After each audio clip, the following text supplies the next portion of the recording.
ହେଇଛି ଏଇ କଥାକୁ ନେଇକି ବି ବିବାଦ ହେଇଛି।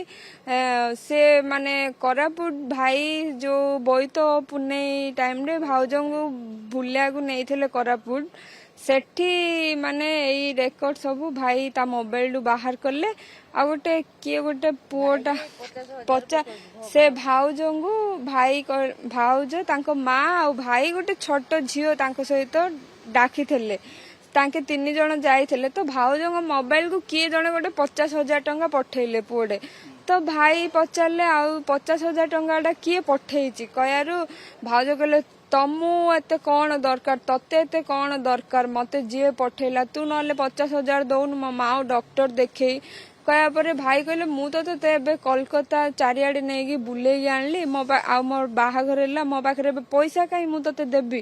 କହିବାରୁ ଭାଇ କହିଲା, ଭାଇ ଖାଲି ଗୋଟେ କଥା ରିପିଟ୍ ହିଁ କଲେ, ତତେ କିଏ ପଠେଇଛୁ ତୁ କହ। କହିଲା ତତେ କଣ ଦରକାର କହିକି ସେଠି ବି ଭାଇକୁ ପୁରା ବାଡମାର କଲେ। ବାଡମାର କରିବା ପରେ ଭାଇ ଆମକୁ ଫୋନ କଲେ, ବୋଉ ମତେ ବାଡଉଛି। ଏତିକି କହିବା ଭିତରେ ସେ ଫୋନ ଛଡେଇକି ମାନେ ତା ଫୋନ ସୁଇଚ ଅଫ୍ କରିଦେଲେ। କରିବା ପରେ ମୋ ମା ଭଏସ ରେକର୍ଡିଂ କରିକି ପଠେଇଥିଲେ। କହିଲେ ମାନେ ଭାଉଜଙ୍କୁ ବି ଆମେ ଫୋନ କରୁଛୁ, ଏତେ ଭାଉଜ ଫୋନ ଉଠଉନାହାନ୍ତି। ତେବେ ମୋ ମା ମାନେ ଭାଉଜ ନ ଉଠିବାରୁ ମା ଭଏସ ରେକର୍ଡିଂରେ କହିଲେ ତମେ ଯଦି ମୋ ପିଲାର ଯଦି କିଛି ଅସୁବିଧା ହବ ତାହେଲେ ମୁଁ ତମ ନାଁରେ ଆକ୍ସନ ନେବି ବୋଲି ମୋ ମା ଭଏସ ରେକର୍ଡିଂରେ ଏ ଭଏସଟା ପଠେଇଛନ୍ତି।